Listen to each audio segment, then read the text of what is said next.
श्री गणेशाय नमः.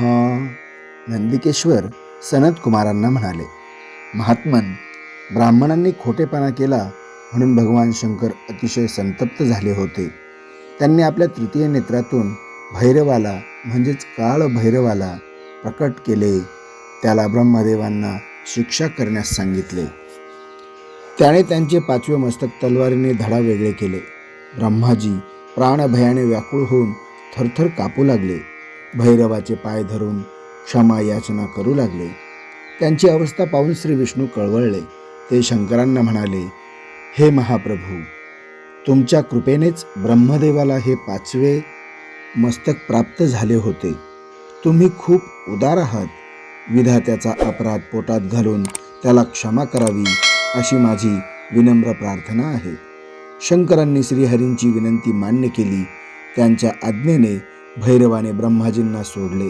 तेव्हा शिवजी म्हणाले, ब्रह्मदेवा, तू आपली प्रतिष्ठा वाढवण्यासाठी आणि मी ईश्वर आहे हे सिद्ध करण्यासाठी कपट केलेस.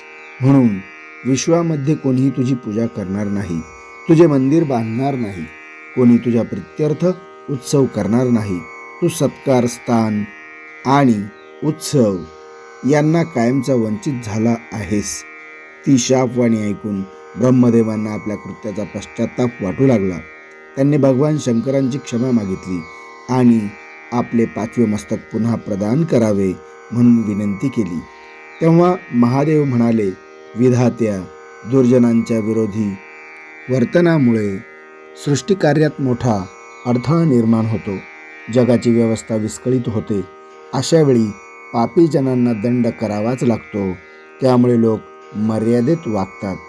मी तुला पाचवे मस्तक देऊ शकत नाही, पण निज कर्मांचा पश्चाताप करून तू माझी क्षमा मागितलीस म्हणून तू यज्ञाचा आचार्य होशील आणि तुझे स्मरण केल्याशिवाय कोणताही यज्ञ पूर्ण होणार नाही, एवढे वरदान मी तुला देतो. मग भगवान केतकी पुष्पाला उद्देशून म्हणाले, दृष्टा, तू येथून निघून जा. मी तुला माझ्या पूजेतून वर्ज केले आहे. यापुढे मी तुझा कधीही स्वीकार करणार नाही. ते ऐकून त्या पुष्पाला अतिशय वाईट वाटले. शिवचरणी मस्तक ठेवून ते क्षमा याचना करू लागले. मी अज्ञानी आहे. तुमच्या दर्शनाने माझे दोष नाहीसे झाले आहेत.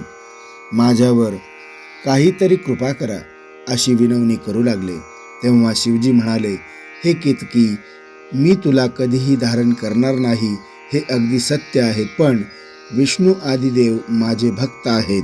ते मात्र तुझा स्वीकार करतील एवढे सांगतो. अशा प्रकारे ब्रह्मदेव आणि केतकी पुष्प यांना शाप मिळाला आणि त्यानंतर त्यांनी क्षमा याचना मागितली म्हणून त्यांना उशापही मिळाला.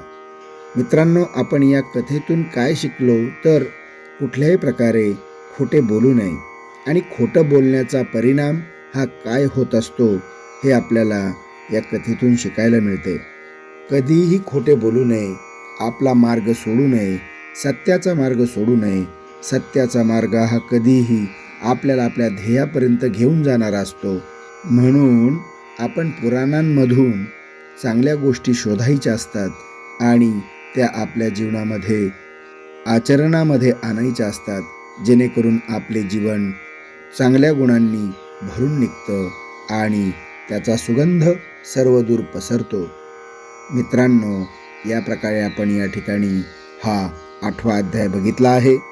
पुढच्या 9व्या अध्यायामध्ये आपण भगवान शंकरांचे निर्गुण आणि सगुण स्वरूप आणि लिंग पूजनाचे महत्त्व पाहणार आहोत. तर आजच्या करता एवढंच. पुन्हा भेटू, तोपर्यंत शुभम भवतु. श्री शिवार्पणमस्तु.